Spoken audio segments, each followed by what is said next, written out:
She had wealth beyond imagination, yet chose rags over riches. Why? To find one thing money could never buy: a kind heart. This is the story of a mother who disguised herself as a beggar, faced insults and humiliation on the streets, and in the end discovered the true meaning of love. Stay with me, because what happened will surprise you. There once lived a woman who had everything life could offer: riches, respect, and influence. She was not only wealthy, but also wise.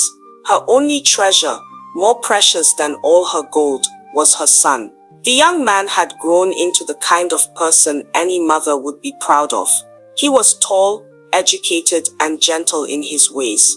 His smile could light up a room, and his manners reflected his noble upbringing. But there was a shadow over the mother's joy. For all his good qualities, one problem never left her mind. Every woman who came close to him seemed to have the same interest: his money. They admired his cars, his mansion, his lifestyle, but rarely looked at his heart.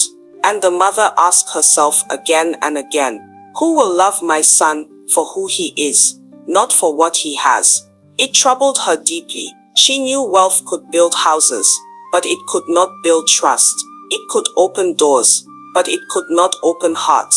She wanted her son to find a wife who would stand by him through sunshine and storm, not just when life was dripping with luxury. So she began to think. She thought for days, then weeks, until an unusual idea formed in her mind. If the world was only seeing the riches, perhaps she needed to remove them from sight. To find a kind and genuine soul, she would have to look where no one expected. And so she made a decision that shocked even herself. She would put aside her jewels and fine clothes. She would walk away from her mansion. She would step into the world dressed as a beggar, sitting quietly near a university campus, watching, waiting, testing, for only in humility could she see who truly had a heart of compassion. The next morning, the wealthy mother left her mansion in silence. She wore no fine clothes, no jewelry, no sign of the life she lived. Instead, she wrapped herself in rags, dusted her face, and made her way toward the university. She found a quiet spot under an old tree by the gate and sat down, a small bowl at her feet. Students passed by in groups, chatting, laughing, carrying books and bags. At first, they barely noticed her. Then one group stopped. They stared at her torn clothes, then burst into laughter. One of them pointed and shouted, "Look at this old woman, wasting space here." Another picked up a stone and tossed it near her bowl. The rest joined in, mocking her. She lowered her eyes and said nothing. The following day she returned. This time, a young woman walked past, carrying a bucket of water. She tripped slightly, and the dirty water splashed all over the old woman's clothes. The mother looked up, expecting at least a word of apology. But the lady simply frowned, shook her head, and walked away without saying a thing.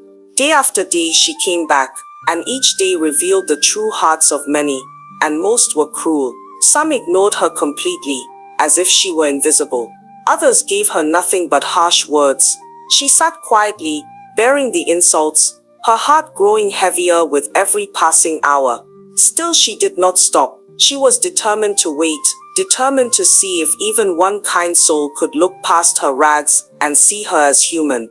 Days turned into weeks, and still the mother found no kindness. Every morning she dressed in rags, sat quietly under the tree, and waited. And every evening she returned home, with only pain in her heart. The laughter, the insults, the way people turned their eyes away, it made her wonder if compassion had disappeared from the world. Slowly, doubt began to creep into her thoughts. Perhaps she had made a mistake. Perhaps her plan would never work. She asked herself, if no one can show mercy to an old woman in rags, how will my son ever find a wife who truly cares for him?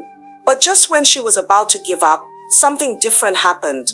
One cold afternoon, as she sat shivering on the ground, a young woman noticed her. The girl stopped walking, looked at her closely, and instead of turning away like the others, she stepped forward. "Mother," she said gently, "have you eaten today?" Without waiting for an answer, the young woman bought food from a nearby seller, placed it in her hands, and offered her a bottle of water. She even took off her scarf and wrapped it around the old woman's shoulders. Then she whispered softly, "Don't worry, Mama. You're not alone." The billionaire mother's eyes filled with tears. For the first time since she began her test, someone had shown her genuine kindness. She wanted to speak, to thank her, but she held back. She decided instead to watch. Over the next few days, the young woman returned again and again. Each time she stopped, she brought something, sometimes food, sometimes water, sometimes just a smile and a kind word. Her friends laughed at her. They mocked her for wasting her time on a beggar, but she ignored them. Her heart was stronger than their insults, and as the mother watched silently, she began to realize this young woman was different. Weeks passed, and the mother's heart grew lighter with every kind gesture she received from the young woman. She had seen enough to know that this was no act. The girl's kindness was consistent, even when there was no one watching, even when it cost her the little she had. One evening, the mother called her aside, away from the crowd. She removed the ragged scarf that had hidden her face, and spoke in a voice that carried both authority and tenderness.